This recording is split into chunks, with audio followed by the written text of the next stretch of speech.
अस्सलाम वालेकुम। आज हमने सीरियस एनाटमी पढ़नी है। पेरिकार्डियम का टॉपिक हमने ऑलरेडी डिस्कस करा था। आज हम इसके चैम्बर्स, इसके बॉर्डर्स, एक्सटर्नल फीचर्स, ये सारी चीज़ें डिस्कस करेंगे। कौन सी बुक फॉलो करेंगे? हम लोग बीडी को फॉलो करेंगे यहाँ पे। तो आपको पता होना चाहिए कि हार्ट की लोकेशन कहाँ पे होती है। हार्ट हमारे लेफ़्ट साइड पे लाई करता है चेस्ट में, ठीक है, मिडल मीडियास्टम में। मीडियास्टम का टॉपिक भी डिटेल से करेंगे हम लोग, लेकिन नेक्स्ट वीडियो में करेंगे। उसके बाद ये है कि हार्ट जो है वो प्रीकॉर्डियल कैविटी में एग्जिस्ट करता है। कितने इसके चैम्बर्स होती हैं? इसके 4 चैम्बर होती हैं, जिसमें 2 एट्रिया होते हैं, 2 वेंट्रिकल्स होते हैं। तो मैं आपको इसका ओवरव्यू देती हूँ। पहले ये मेरे पास एक डायग्राम है, ठीक है, अगर आपको समझ आ जाए तो।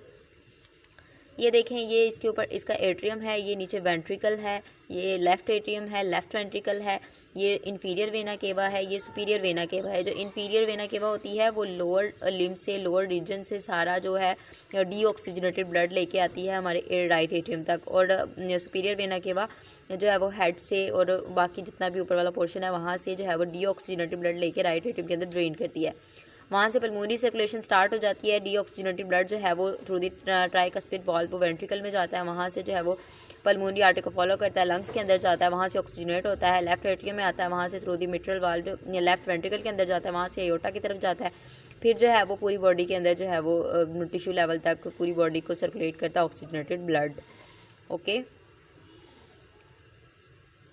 और इसके बाद ये देखें, ये हमारी जो है वो पल्मोनरी आर्टरीज़ है। पल्मोनरी आर्टरीज़ देखें बच्चों, आर्टरीज़ जो होती है ना वो हार्ट से लेके जाती है, ऑक्सीजनेटेड ब्लड पूरी बॉडी तक सप्लाई करती है, और वेन जो है वो डीऑक्सीजनेटेड ब्लड लेके आती हैं।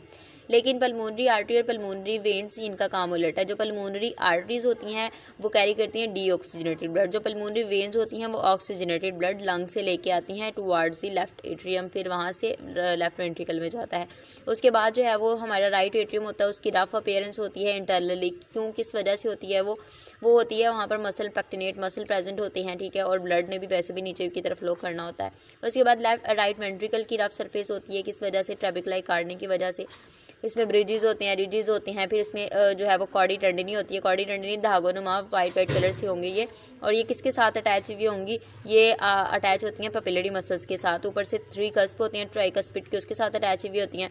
उसके बाद जी हमारे पास मिट्रल वाल्व है, उसके 2 कस्प होती हैं, वो भी वैसे सेम कॉडी टेंडनी के साथ अटैच होती हैं, through the papillary muscles attach हुई होती हैं। उसके बाद जनाब यहाँ पे अब्डोमिनल अयोर्टा की क्या लेवल होता है इसका? T12 लेवल पे प्रेजेंट होता है। और इसमें क्या बताने वाला है कि इसकी कितने बॉर्डर्स होती है, कितनी सरफेस होती है। ये इसकी स्टर्नोकॉस्टल सरफेस है, डायफ्रामेटिक सरफेस है पीछे, ये इसके सुपीरियर बॉर्डर है, इन्फीरियर बॉर्डर है, लेफ्ट बॉर्डर है, राइट बॉर्डर है। इसके बाद जो है वो ये आर्च ऑफ अयोर्टा की ब्रांचेज है, लेफ्ट कॉमन कैरोटिड है, ब्रेकियोसेफेलिक है, लेफ्ट सबक्लेवियन आर्टरी है। ओके, ये इसका अपेक्स रीजन है। तो ये कुछ ओवरव्यू हमने डायग्राम से देख लिया। अब हम डिटेल में देखेंगे। बॉर्डर्स कितने होते हैं? 4 बॉर्डर्स होती हैं, जिसमें राइट बॉर्डर है, राइट बॉर्डर कौन बनाता है? राइट एट्रियम बनाता है। लेफ्ट बॉर्डर है, लेफ्ट बॉर्डर लेफ्ट एट्रियम और लेफ्ट वेंट्रिकल मिलके लेफ्ट बॉर्डर फॉर्म करे होते हैं। उसके बाद सुपीरियर बॉर्डर है, राइट एट्रियम और लेफ्ट एट्रियम सुपीरियर बॉर्डर बनाते हैं। उसके बाद इन्फीरियर बॉर्डर है, राइट और लेफ्ट वेंट्रिकल जो होती हैं वो मिलके इन्फीरियर बॉर्डर बना रहे होते हैं नीचे वाला। उसके बाद सर्फेसिस कौन कौन सी होती है? इंटीरियर सर्फेस होती है स्टर्नोकॉस्टल सर्फेस, कॉस्टिडिब्स होती है, स्टर्नम जो है वो डिटेल में आपको बताऊंगी। उसके बाद जो है वो inferior diaphragmatic surface, inferior surface होती है वो डायफ्रामेटिक सर्फेस भी कहलाती है। राइट पल्मोनरी सर्फेस होती है, लेफ्ट पल्मोनरी सर्फेस होती है। एक्सटर्नल फीचर्स कौन कौन सी होती है? फीमेल और मेल्स के अंदर हार्ट का जो वेट होता है वो भी वेरी करता है। फीमेल का 250 ग्राम होता है और मेल्स का 300 ग्राम होता है। मेल्स जो है वो मर्द जो है वो ज़्यादा दिल फेंक होते हैं, इस वजह से उनका वजन भी ज़्यादा ही होता है। उसके बाद ग्रूव्स हैं। ग्रूव्स कौन कौन सी होती हैं? एट्रिया और वेंट्रिकल दोनों के दरमियान में जो दोनों को सेपरेट कर रही होती है ग्रूव, उसको कहते हैं एट्रियो वेंट्रिकुलर ग्रूव। आपको ग्रूव, सल्कस, फोसा, ये सारा कुछ जो है वो जीए के अंदर हम डिटेल में पढ़ेंगे। उसके बाद इंटर एट्रियल ग्रूव है, 2 एट्रिया को जो सेपरेट करती है। इंटर वेंट्रिकुलर ग्रूव जो होती है 2 वेंट्रिकल्स को जो सेपरेट करती है। क्रक्स क्या होता है? जहाँ पे सारी groove at the centre of the heart जहाँ पे ये मीट करती है। उसके बाद अपेक्स कहाँ पे होती है? ये टुवार्ड्स डायफ्राम होती है, बेस टुवार्ड्स अपर साइड होती है, और अपेक्स जो है वो अपेक्स बीट को 5th इंटरकॉस्टल स्पेस पर इसको फील कर सकते हैं। बेस जो होती है वो स्टर्नल एंगल वाली साइड पे होगी। और सर्कस टर्मिनालिस और क्रिस्टा टर्मिनालिस में क्या डिफरेंस है? जो सर्कस टर्मिनालिस होता है ना, ये सुपीरियर वेना केवा और इन्फीरियर वेना केवा के, तो ये आउटर साइड पे ना ये ग्रूव होती है, तो जाहिर सी बात है आउटर साइड पे, तो नीचे की तरफ भी तो डिप्रेशन होगा। नीचे वाले को क्रिस्टल टर्मिनालिस कहेंगे, ऊपर वाले को सर्कस टर्मिनालिस कहेंगे। और फोसा वो सर्कस टर्मिनालिस जो होगा वहाँ से हमारे पास राइट कोरोनरी आर्टरी पास करेगी। उसके बाद राइट एट्रियम के क्या फीचर्स हैं? इसके ऊपर ना एक आउट पोचिंग होती है जिसको हम ऑरिकल कहते हैं, राइट एट्रियम के ऊपर होती है, राइट ऑरिकल। उसके बाद इंटरनल सर्फेस जो होती है राइट एट्रियम की वो रफ होती है। क्यों रफ होती है? मसल पैक्टिनेट की वजह से रफ होती है। उसके बाद जो है वो इसमें फोसा ओवालिस है। फोसा ओवालिस डिमांड्स ऑफ सेप्टम सेकंडम की वजह से होता है। उसके बाद जो है वो इंटर एट्रियल ग्रूव है। इंटर एट्रियल ग्रूव दो एट्रिया के दरमियान में जो ग्रूव होती है वो किस वजह से होती है, वो सेप्टम प्राइमम और सेप्टम सेकंडम जो होता है ना उसकी फ्यूजन की वजह से होती है। ये हम एम्ब्रियोलॉजी के अंदर डिटेल में इसको डिस्कस करेंगे। और सुपीरियर वेना के बाद जो है ये डीऑक्सीजनेटेड ब्लड को ड्रेन करते हैं राइट एट्रियम के अंदर। उसके बाद सर्कुलेशन दो टाइप की होती है, एक पल्मोनरी होती है, एक सिस्टमिक होती है। ये जस्ट लाइक हार्ट हमने जस्ट क्वाड्रेंट की फॉर्म में मैं आपको बताने की कोशिश कर रही हूँ। यहाँ पे राइट एट्रियम जस्ट इमेजिन ये राइट वेंट्रिकल है, ये लेफ्ट एट्रियम है, लेफ्ट वेंट्रिकल है। राइट एट्रियम डीऑक्सीजनेटेड ब्लड जो है वो थ्रू द ट्राइकस्पिड वाल्व इसके अंदर राइट वेंट्रिकल के अंदर ड्रेन कर रहा है। अब राइट वेंट्रिकल से जो सर्कुलेशन स्टार्ट होगी टुवर्ड्स द लंग्स उसको पल्मोनरी सर्कुलेशन कहेंगे। उसके बाद जो लंग से ऑक्सीजनेट होकर ब्लड जो है वो लेफ्ट एट्रियम में आएगा, वो हमारी सिस्टमिक सर्कुलेशन को फॉलो करेगा। उसके बाद लेफ्ट एट्रियम से लेफ्ट वेंट्रिकल से एयोर्टा, एयोर्टा से टुवर्ड्स बॉडी जाएगा। ठीक है, ये देखिए पल्मोनरी सर्कुलेशन। पल्मोनरी सर्कुलेशन में क्या होता है, पल्मोनरी सर्कुलेशन में क्या होता है कि डीऑक्सीजनेटेड ब्लड जो होता है वो राइट एट्रियम से आता है towards the ventricles, right ventricle. वहाँ से फिर वो जाता है पल्मोनरी आर्टरी के थ्रू लंग्स तक जाता है, वहाँ से ऑक्सीजनेट होता है, लेफ्ट एट्रियम में आता है, लेफ्ट एट्रियम से आगे लेफ्ट वेंट्रिकल में जाता है, फिर एयोर्टा से पूरी बॉडी के अंदर सर्कुलेट होता है, उसको सिस्टमिक सर्कुलेशन कहते हैं। उसके बाद जी राइट वेंट्रिकल है। राइट वेंट्रिकल की कौन कौन सी सर्फेसिस होती हैं, दो सर्फेस होती हैं, एक इंटीरियर होती है जिसको स्टेनोकोस्टल सर्फेस भी कहते हैं, दूसरी इंफीरियर होती है जिसको डायफ्रामेटिक सर्फेस कहते हैं। उसके बाद जो है वो एवी वाल्व्स हैं जिसको एट्रियोवेंट्रिकुलर वाल्व्स कहते हो आप। ट्राइकस्पिड वाल्व होते हैं, और ट्राइकस्पिड वाल्व जो होती है ये ओपनिंग होती है बिटवीन दी एट्रिया और वेंट्रिकल। इनफ्लो पार्ट जो होता है वो राइट वेंट्रिकल का वो रफ होता है, किस वजह से, ट्रैबिकुलर कार्नी की वजह से। आउटफ्लो पार्ट स्मूथ होता है, इनफंडिबुलम वाला जो रीजन होता है। उसके बाद पपिलरी मसल कॉडी टेंडनी के साथ अटैच हुए होते हैं, वो धागे नुमा जो होते हैं ना वाइट कलर के, उनको कहते हैं पपिलरी मसल्स।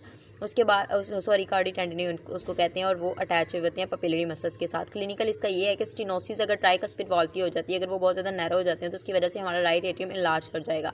दैन लेफ्ट एट्रियम है। लेफ्ट एट्रियम में क्या होता है कि ये हमारी पोस्टीरियर सरफेस जो होती है हार्ट की बेस जो होती है उस साइड पे लेफ्ट एट्रियम हमारा लाई करता है, और ये इंटीरियरली स्मूथ होता है क्योंकि इतने ज़्यादा ब्लड ने इतने स्मूथली उसने बस चले जाना होता है लेफ्ट वेंट्रिकल के अंदर, इस वजह से। और लेफ्ट वेंट्रिकल के अंदर बहुत ज़्यादा प्रेशर होता है, इस वजह से उसके वो ना उसकी वॉल भी बड़ी थिक होती है। ऑक्सीजनेटेड ब्लड जो होता है वो ड्रेन करता है बाय पल्मोनरी वेन्स, और ओपनिंग जो होती है वो माइट्रल वाल्व की होती है जिसको बाइकस्पिड वाल्व भी कहते हैं। नेक्स्ट है जी लेफ्ट वेंट्रिकल। लेफ्ट वेंट्रिकल की सर्फेसिस एक इंटीरियर सर्फेस होती है, एक इंफीरियर सर्फेस होती है। बॉर्डर इसके दो होती हैं, एक लेफ्ट बॉर्डर होता है, एक इंफीरियर बॉर्डर होता है। इनफ्लो पार्ट जो होता है वो लेफ्ट वेंट्रिकल का वो भी रफ होता है, उसमें भी ब्रिजेस होंगे, रिजेस होंगे, ट्रैबिकुलर कॉर्निया होंगे। आउटफ्लो पार्ट स्मूथ होगा। दो कस्प जो होते हैं वो अटैच हुए होते हैं कॉडी टेंडनी जो होती है कॉडी टेंडनी के थ्रू पपिलरी मसल्स के साथ अटैच हुए होते हैं। उसके बाद एयोर्टिक ओपनिंग जो होती है इसमें आगे एयोर्टिक ओपनिंग होती है जिसमें से हमारा ऑक्सीजनेटेड ब्लड फ्लो करके टुवर्ड्स द बॉडी जाता है। वॉल जो होती है लेफ्ट वेंट्रिकल की वो थिक होती है, इसकी क्लिनिकल में आ जाएगा माइटल स्टेनोसिस। और माइटल स्टेनोसिस में क्या होता है, वेंट्रिकुलर हाइपरट्रॉफी हो जाती है, लेफ्ट वेंट्रिकल की हाइपरट्रॉफी हो जाती है जिसमें पाल्पिटेशंस होगा। पाल्पिटेशंस में क्या होती है, ये क्लिनिकल फाइंडिंग्स है उसमें कि पाल्पिटेशंस होगा। पाल्पिटेशंस में आपकी दिल की धड़कन जो है वो तेज़ हो जाएगी, कम हो जाएगी। कॉन्शियसनेस, साफ हार्ट बीट होगा। रिदमियाज होंगे, रिदमियाज में टैकीकार्डिया होगा, ब्रेडिकार्डिया होगा। इरेगुलर पल्स हो जाएगी आपकी, टैकीपनिया और ब्रेडिपनिया। और उसके बाद जो है वो अपेक्स बीट आप कहाँ पे फील कर सकते हो, फिफ्थ इंटरकॉस्टल स्पेस पे फील कर सकते हो। मिड स्टर्नल लाइन से ये 9 सेंटीमीटर अवे होगी टू मिड क्लेविकल। उसके बाद जो है वो डेक्स्ट्रोकार्डिया क्या होता है, ये इसका हार्ट का मूव कर जाना अपोजिट साइड पे, राइट साइड पे, क्योंकि लेफ्ट साइड पे लाई करता है ना, लेफ्ट से उसका राइट साइड पे मूव कर जाना, दैट इज़ कॉल्ड डेक्स्ट्रोकार्डिया। पता नहीं आपने कोई सीरीज देखी है, ये नहीं टर्किश सीरीज थी एक डॉक्टर मौजा के नाम से। उसमें उनके पास एक पेशेंट आती है, उसमें होता है कि उसका हार्ट जो होता है वो उसके पेट में अब्डोमेन में लाई करता है, फिर वो सर्जरी करके उसको उसकी प्रॉपर उसकी प्लेसमेंट जो है वो चेंज करते हैं।